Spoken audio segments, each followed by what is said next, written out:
The catering was probably nice.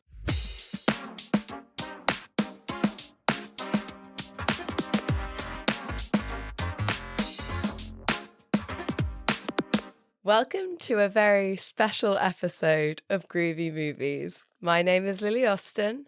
And my name is James Brailsford. Hello. Hello. This is a very special episode because it's an emergency bonus episode.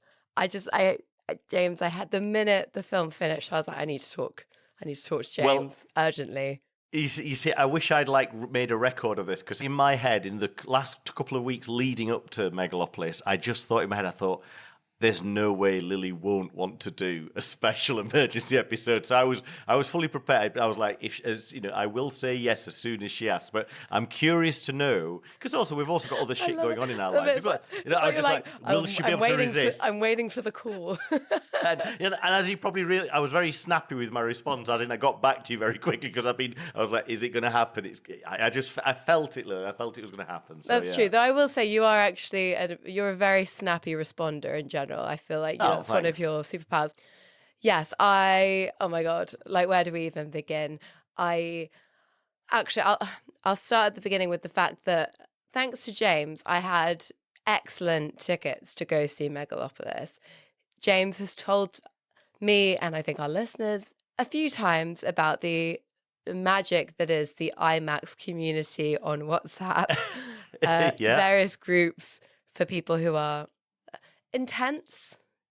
Perhaps, no, we just enjoy a good time at the cinema. Of course, but I would say this is like an intensely deep love of IMAX, not just cinema, yes. IMAX, and yeah, for sure. Yeah, and I mean, the two things do cross over occasionally, but you're quite right. They can also be very separate. Yeah, and you've told me about this group and how great it is and all the benefits many times, but I don't know what it was that finally made me say, okay, actually, I'd love to join this group, but something. I was quite surprised, I have to say, Lily, when you unironically asked to join. Yeah, well, and oh my God, is it paying dividends? Because first thing first was when Megalopolis dropped, I think it was you who actually said, they've announced it in the group. Okay, it's not like seeing, Oppenheimer or something. There wasn't going to be the same bum rush to get tickets, but still it was exciting to get an early flag about this. So I immediately bought 2 tickets, and then after I'd bought the tickets, it was announced that this showing was going to have an introduction by Francis Ford Coppola in person.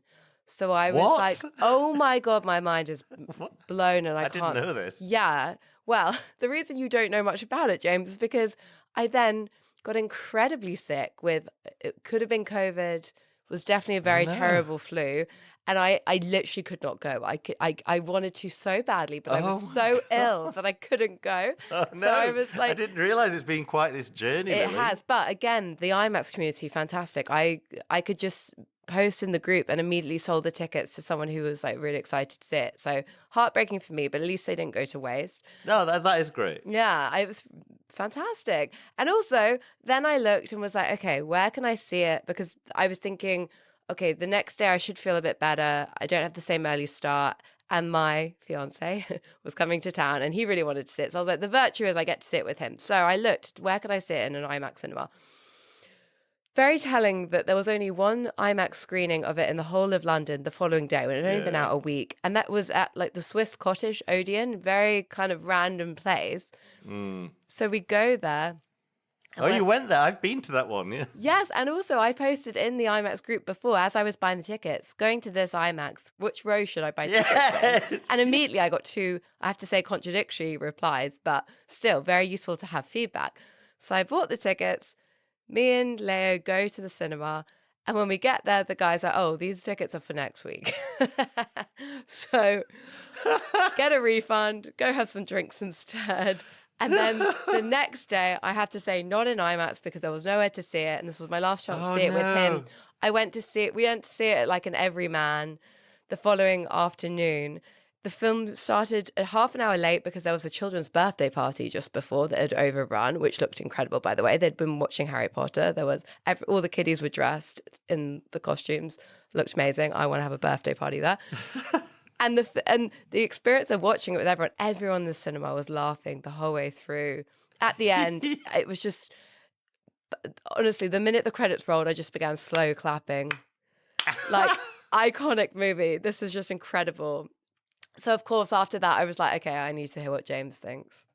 Yeah, I had tickets to go see it in IMAX. I think, maybe not opening weekend, but the Friday of the second weekend. I can't remember, but I ended up working that day, which I hadn't planned on doing. I wasn't meant to be working, so I just was a bit knackered. And it got to the evening, and I just thought, I'm just not in the mood for any movie, quite frankly. It wasn't just a diss against Francis Ford Coppola. I mean, and the thing is, and it was galling because I was like, but it's to see his latest film in IMAX, but I just couldn't. I went home, and so then I've just never quite got around to rescheduling. And then when you got in touch, I was like, right, fine. This is.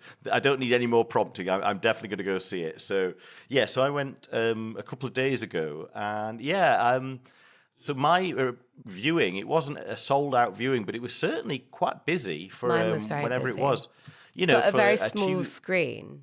Mine was at the View Printworks, and it was actually a decent sized screen because the View have done this thing where they've got all their seating is recliners now. So most cinemas will be a bit smaller seeming, but the screen itself is huge, and I think they're pretty good at that. And they've upgraded to laser as well. So it was actually a really great screen to watch it on. It wasn't, as far as not being IMAX, it wasn't bad for that whole thing. But yeah, it was a muted crowd though. We didn't have any laughter, nothing. Just everyone was just kind of watching the film. So it wasn't IMAX either. Unfortunately, not. No, it was. So neither of us have seen it in IMAX. But I'll be honest with you, Lily, just to get a bit technical, it wasn't filmed specifically for IMAX. It was just being presented on IMAX. So it's not like you'd got like when you see a Nolan film, you get that expanded height. It's just it would have been the biggest image. So I feel like I saw it like fairly representative of what the director envisaged. It wasn't a small screen. It was decent sized, but not IMAX. Okay, well, there's the setup to our viewing experience. But shall we try and tackle the plot? I feel like the box office suggests that not a lot of people have or will be seeing this film. So I feel like we can be fairly explicit with the storyline. Perhaps not full spoilers, just in case. But yeah, I don't even know how to spoil this film. Honestly, it's all a big mess. I mean, you say plot. I mean, I was watching it and I was like, what's going on again? What's happening? So like, I was like, it's kind of, I guess it's a bit more like on the Apocalypse Now end of the spectrum where it's like, I don't really know what's happening. But even then I got the idea that he was going to see Colonel Kurtz and kill him. At least there was a mission. I was like, what's Adam Driver doing again? Caesar? Yeah. So plot, building a nice megalopolis from some material thing? I don't know. Wow. Okay, so the bonus of seeing this film with an Italian was I got to hear about the actual historic story that this film is based on. Yeah, because I didn't realize it was based on a Roman or Greek something story. It's like, oh, right, Roman story, yeah. Yeah, so there is an interesting story behind the not so interesting film. So Adam Driver plays an architect, right? A star-architect, you could say. He's a big deal in this New York. And it's set in like, it's meant to be now New York, but it's an alternative now New York. It feels sort of futuristic, but in this weirdly dated way. And Adam Driver plays Caesar Catalina. And Giancarlo Esposito plays Mayor Frank Cesaro. And Catalina and Cesaro were actual people in Roman times in like 83 BC, really long time ago. And Cesaro was basically one of the like most senior politicians in the Roman Republic. And Catalina was like another politician who had tried a few times to become the leader of the Roman Republic via democratic means. Like he'd run for office basically 3 times. Each time he was unsuccessful. And so he's like, fuck this shit, and starts a coup. Right. So up until recently, the story, like what we know about this major event in Roman history from so long ago is only basically what the winner, the consul Cesaro, had to say about it, which was like, Catalina was a bad man. He was corrupt. He wanted to get power. And so the coup happened and then we killed him. But now there have been all these historians who are like, is he actually a bad man? Or is he like a proto-socialist who was trying to just change the power structure? And yeah, okay, he was in debt, but he also really liked poor people and wanted to help them, the plebs as they were called in Roman times. So there's like an interesting story that this is based on, which does actually seem to have a few commonalities with Francis Ford Coppola's own story. The fact that Catalina was this like successful but very broke man who wanted to like change the structure of Rome. It's kind of like Francis Ford Coppola in Hollywood, right? Oh, absolutely, absolutely. He tried to change it, but it ended up destroying him. Yeah, but unfortunately, most of that story isn't really in the film, right? Because I don't think that all of that comes through. No, absolutely not, Lily. I mean, when you've read it out, I'm like, okay, yeah, I get it, but you literally have to sit there and be told it like you've just done it to me. I'm like, it's not that apparent. Yeah. Yeah, and I won't go into any more of that backstory, but it's way more interesting than the actual film that was made. If there had actually been a film which was closer to this real life event in Rome, but in modern day New York or a version of New York, I feel like that would have been so interesting.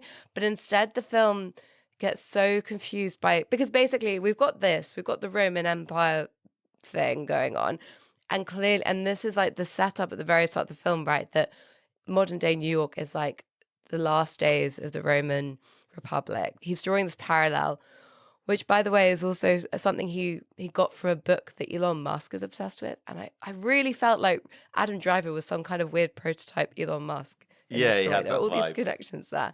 But like alongside that, essentially, it's just a Romeo and Juliet story, right? Because the other story strand of the plot is that Adam Driver gets with Cicero, the mayor's daughter, Julia.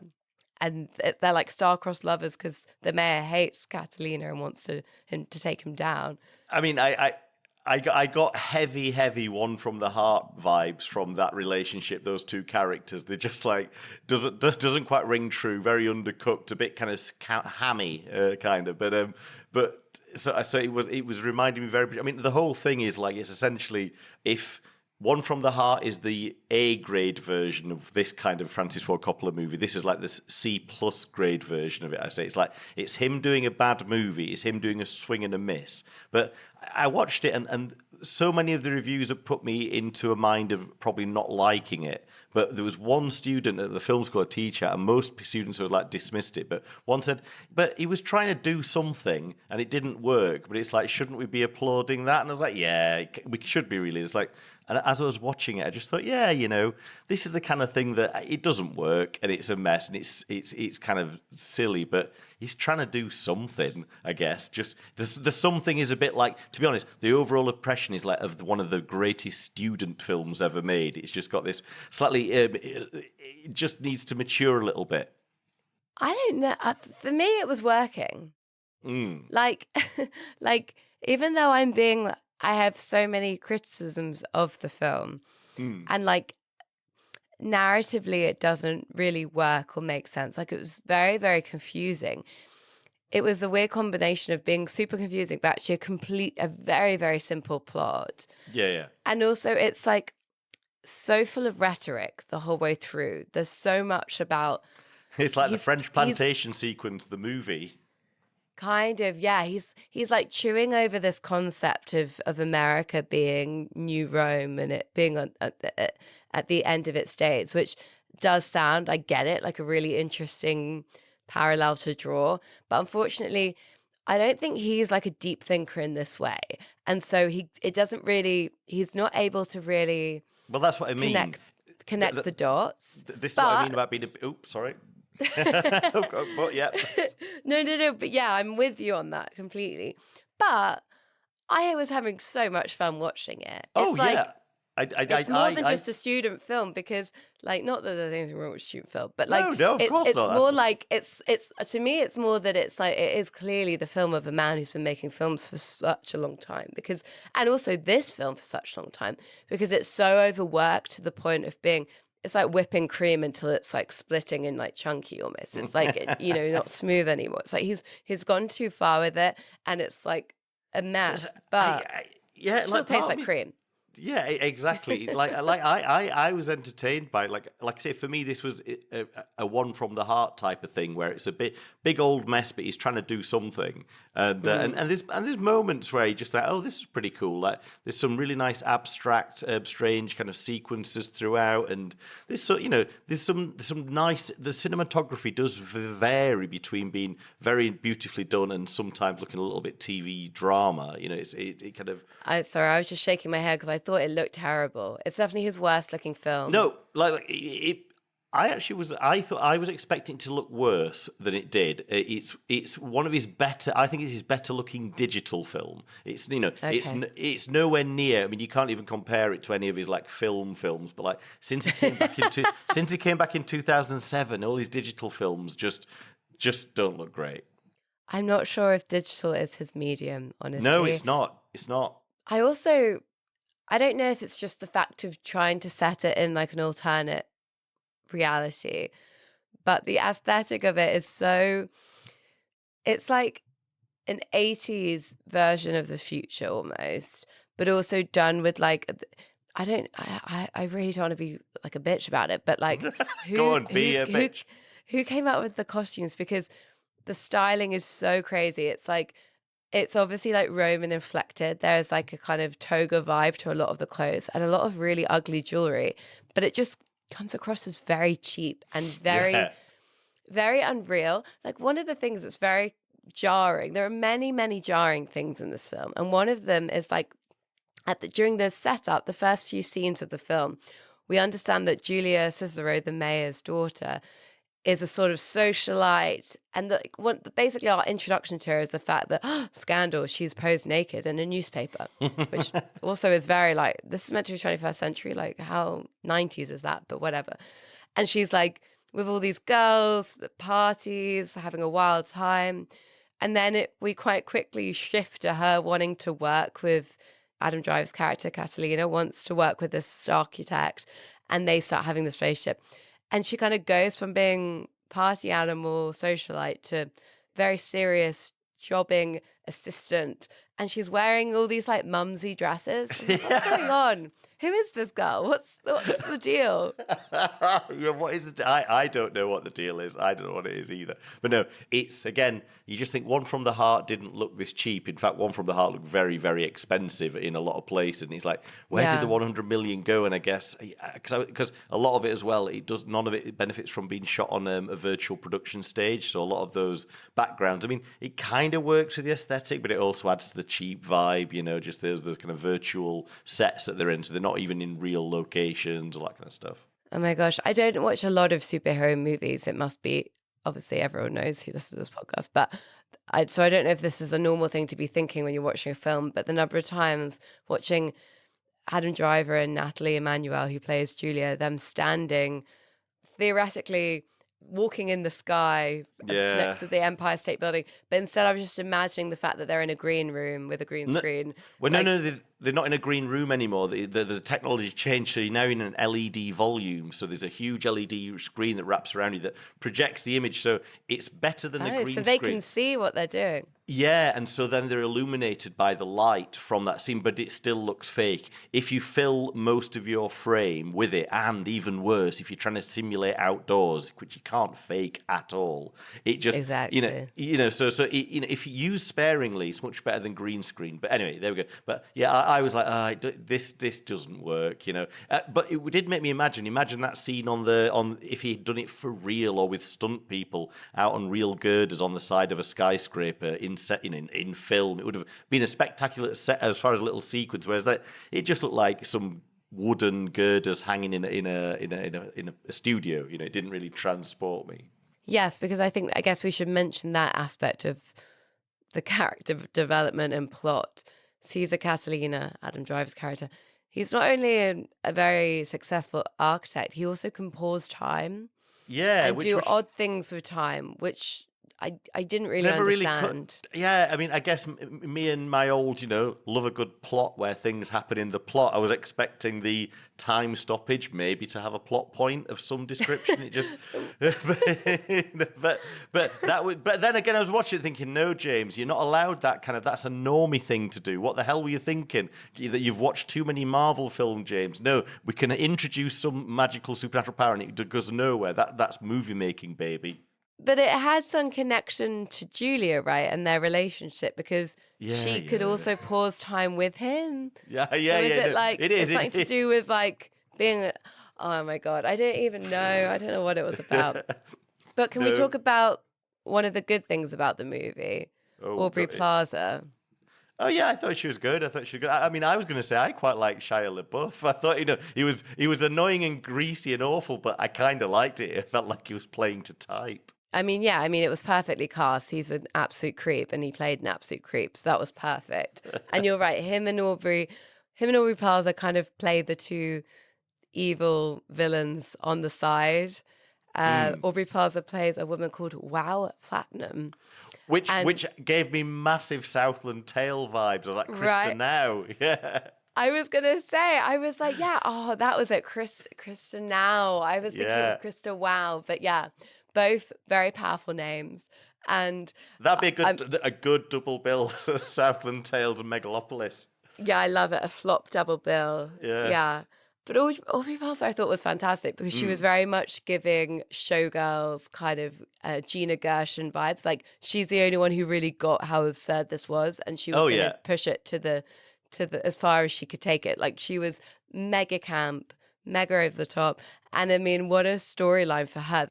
Her whole motivation was to try and get Adam Driver to reciprocate her love. So her way of doing that is to marry John Voight, who plays his, of course, very old uncle, then try and steal all of his money, then bankrupt Adam Driver, so that Adam Driver will want to get with her. Perfect plan. Mwah. Love it. No notes. Just Fully her and John approved. Voight going at it. And then him. The flirting between John Voight and Wow, what is it? Wow Platinum. Wow Sorry, Platinum.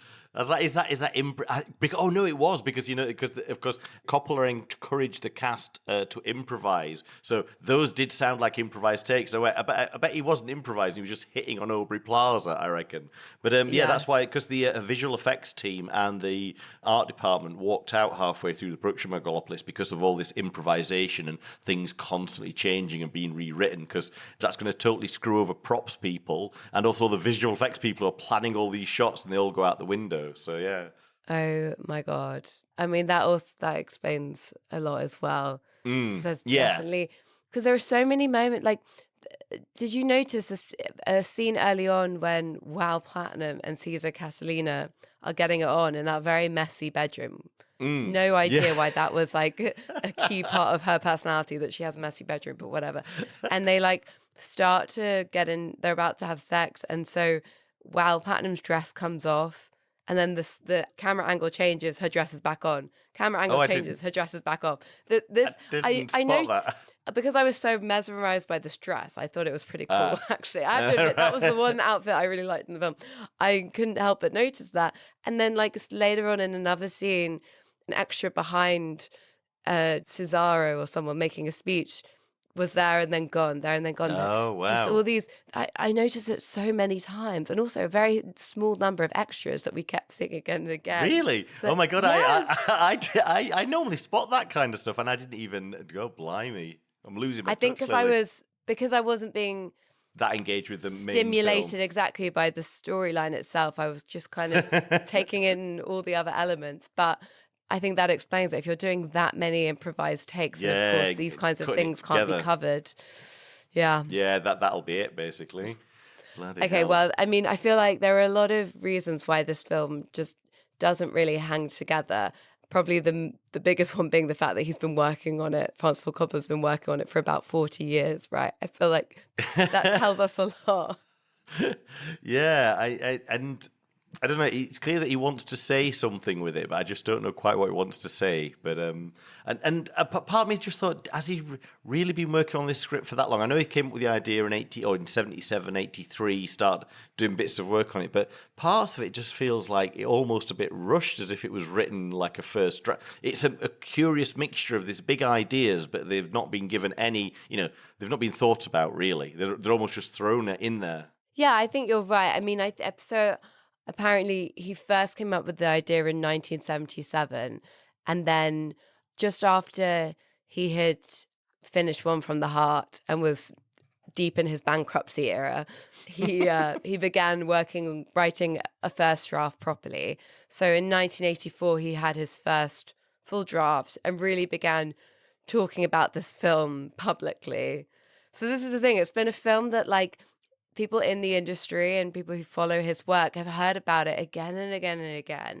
I've heard about it for as long as I can remember, very, very early into ever hearing about Francis Ford Coppola, which was probably later than 84. It was probably late 80s it'll have been. So Megalopolis was always this kind of thing that was floating around, When you read articles or anything to do with Coppola, it was occasionally would come up as something that is this project, this special project he's had bubbling away for years. Which only makes it more tragic that it hasn't really all worked out. I feel like this is definitely a lesson in, like, keep your ideas to yourself until they come to fruition, because also you just never know which ones will hit and which ones won't. So it's best just don't talk about any of them. Well, part of me did think, as watching it, I just thought maybe it's just the wrong time in his life. Maybe if he'd have made it in the 70s, maybe he'd have made it when he was at the height of his powers, let's say, if he'd have made this after Apocalypse Now and kept that kind of vibe and production value and style and all that kind of stuff that he had in Apocalypse Now and apply that to Megalopolis,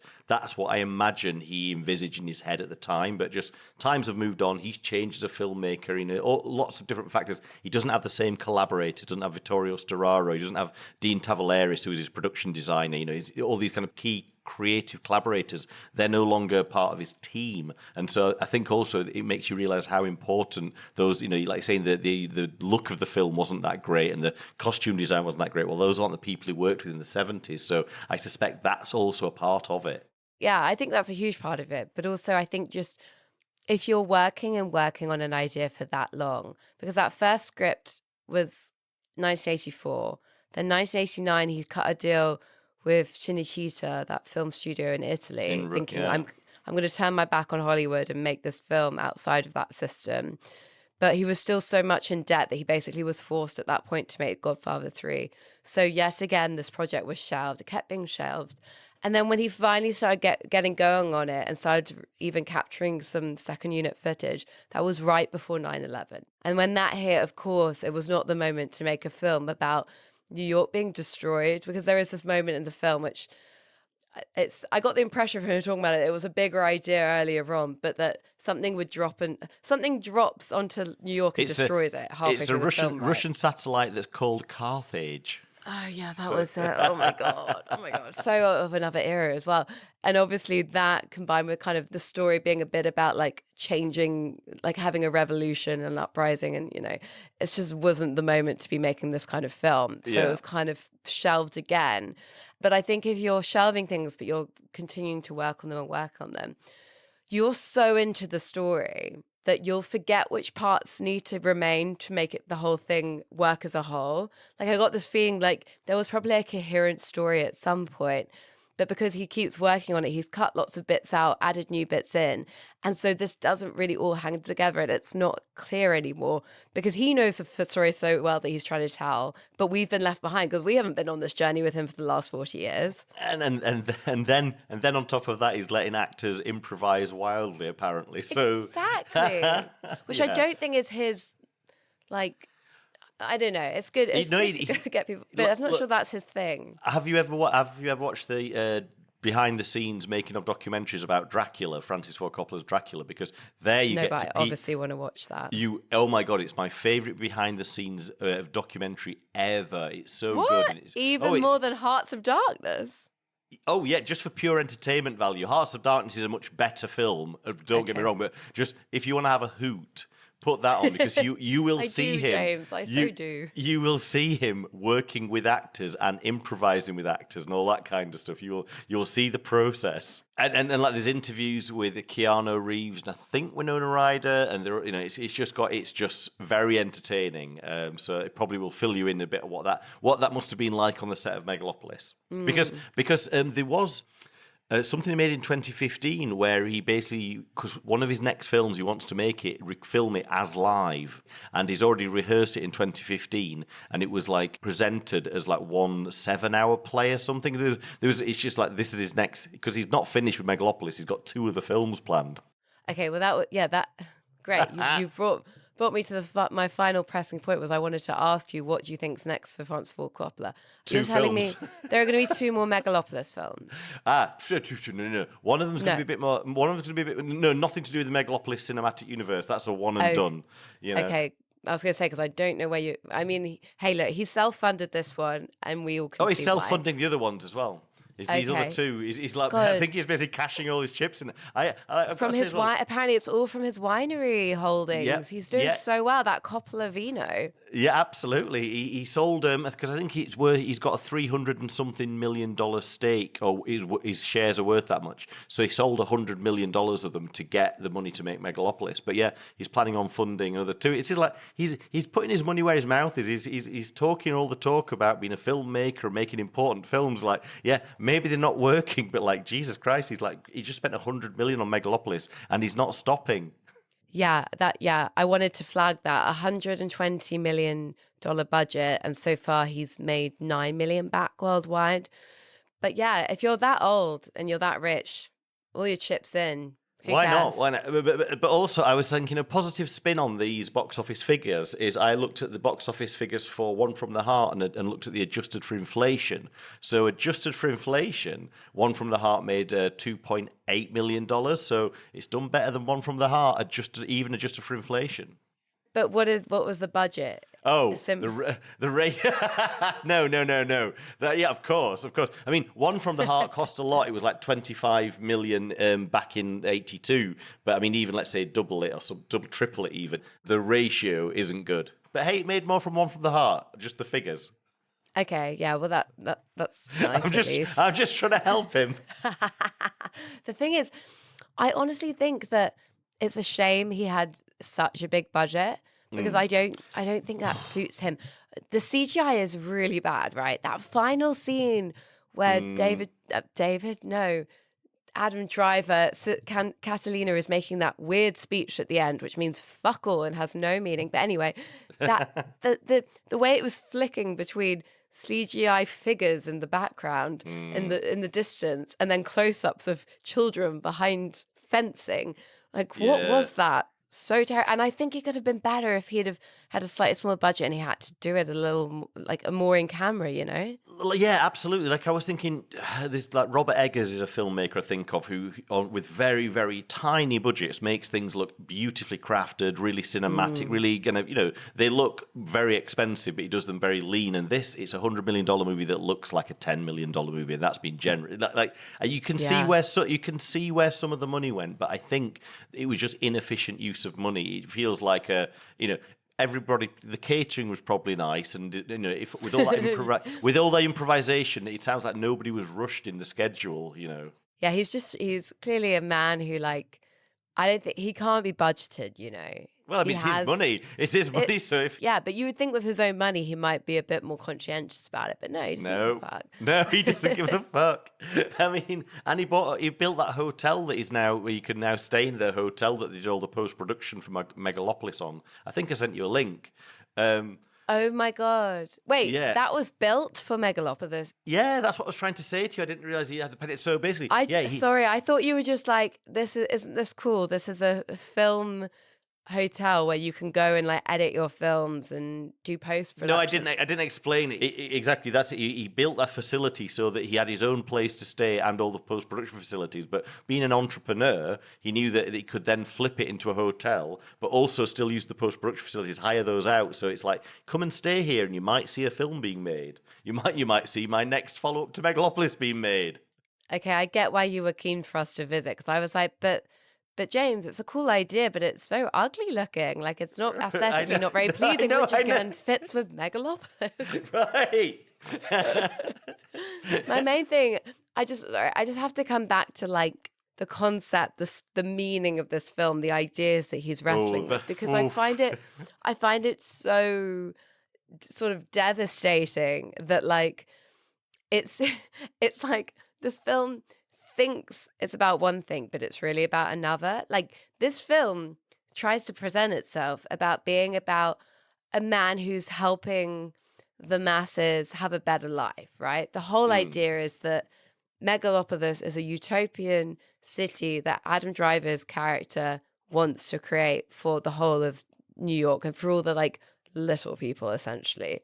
But very much the little people vibes attitude comes through in this film, because really what the film actually is about is two men who have huge egos, who both think that they're so important and everyone should just follow what they want. They're not getting on so well, but ultimately they figure it out in the end because one of them's shagging the other one's daughter. It's just a story about Nepo babies getting together and powerful families connecting, and also about reinstating the hierarchy, because the end of the film is just like, yep, all the same people are still in power, and all those people who at one moment we see Shia LaBeouf trying to help rise up kind of Trumpian style and take over the city, they're kept in their place. And it's weird because I don't think that's what Francis Ford Coppola wanted to say at all. Like, I believe he thinks in his heart he's a lefty kind of a guy who believes in freedom, but really all he believes in is doing what he wants. And I feel like he's so disconnected to like normal people that like he can't even begin to like flesh out a properly like philosophical message in a movie that is meant to be about that. And it's so annoying and unsatisfying. I mean, that is absolutely true. I mean, this is a guy who in the 70s just had the most incredible run, I think, of any modern American filmmaker. So, I guess that changes a guy. And then I don't like say I always think his reach exceeds his ability. Like, he wants to be a deep thinker. He looks to the past of cinema history, and he kind of managed to nail it in the 70s, but just ever since then, he's just not quite got it. And like I say, I enjoyed it as like a fun. It's like the art house version of like The Room. I kind of like, it's more like a completely like that. So I enjoyed myself more than I thought I would. I thought I'd hate it, and I definitely don't hate it at all. And like I say, in fleeting moments, I just thought, okay, that's a decent thing here, but overall, cheap looking, just a mess, a total mess. But it's certainly not a recommendation from me. But I had a quite all right time at the cinema. I enjoyed it. It was certainly it was something. I had a ball. I had such a good time watching it because I was just so confused about how it was so bombastically bad when, okay, yes, Francis Ford Coppola made one from the heart, and that does have a very strange, there is something tonally quite similar there. Both these films are like big and theatrical and shiny and glittery. He does like a bit of like sparkle, I think. And both tonally are all over the place. But he, but he's also has made like two of my favorite films. Like, he makes really good films. Yeah. He has done. So it's just like amazing to watch something which is such a departure from that. Yeah. And it being such a, like, I was entertained by it, even though it was like, and I don't think that's what how he wanted me to feel about it. But you're right. I think there's definitely something about him, especially maybe at this point in his career, like, reaching further than he can achieve. I think you're right. I mean, obviously you've talked before about Tarantino's whole concept of, I'm going to make, was it 9 films, 10 films, and 10 then films. be done. 10 and done to protect his legacy, and that was a deliberate choice of him, looking to the previous directors like Hitchcock and Akira Kurosawa, and in his mind the quality declining arguably in the later years. So I'm not going to let that happen. So having a deliberate plan. Yeah, and I can sort of see that. But having said that, I don't want him to stop. Like, I don't think these filmmakers should stop. I think fuck legacy. I think when you think of Francis Ford Coppola, all you think of as The Godfather and Apocalypse Now. People don't really remember One from the Heart unless you're a real movie person. Not. Yeah. People just remember them for their hits. Especially, I think male directors do not have to pay. I mean, maybe Francis Ford Coppola has paid financially a lot for his terrible film. He did. He kind of quite literally got himself into almost insurmountable debt in 1982. But yes, yeah. But his legacy is preserved, and I think at this point, babe, you do you. You keep having fun with these crazy films. I love it. I will keep seeing them. And like I say, maybe it won't give him he hasn't got the pristine legacy that Quentin Tarantino is decided upon, but it still makes an interesting legacy. Like, the later films of Hitchcock aren't great Hitchcock films at all, but they're still interesting to see what he's doing in his later career. And yeah, one of them I can't quite watch, the very last one, but they still make an interesting legacy. It's good. It's not a bad thing to have had this incredible run in the late 60s, 70s, because hardly anybody on the planet has anything like that at all. So the fact that he had that, like I say, that legacy is always preserved. And then at least it's interesting that, he had this thing where he had to pay the bills for a decade, and then he built his wine business, and then he came back in 2007 with his digital film era, which, we're still in now. This is, like I say, this is the Avengers Endgame. The Megalopolis was like the ultimate of his kind of comeback movies. But he claims that his final film, whose name I've forgotten, but he claims it's going to be even more ambitious than Megalopolis, Lily. You got that to look forward to. Oh my God. What does that even mean? How could it be? Okay, well, I really can't wait. I just think that on the one hand, okay, maybe there is an argument that money should be invested in new, fresh talent, new ideas from people who don't have a winery worth hundreds of millions of pounds to help fund their work. But I do like as well seeing the human creative trajectory. Like, it's cool. Like you said, he has had a very interesting career, but it's also just interesting.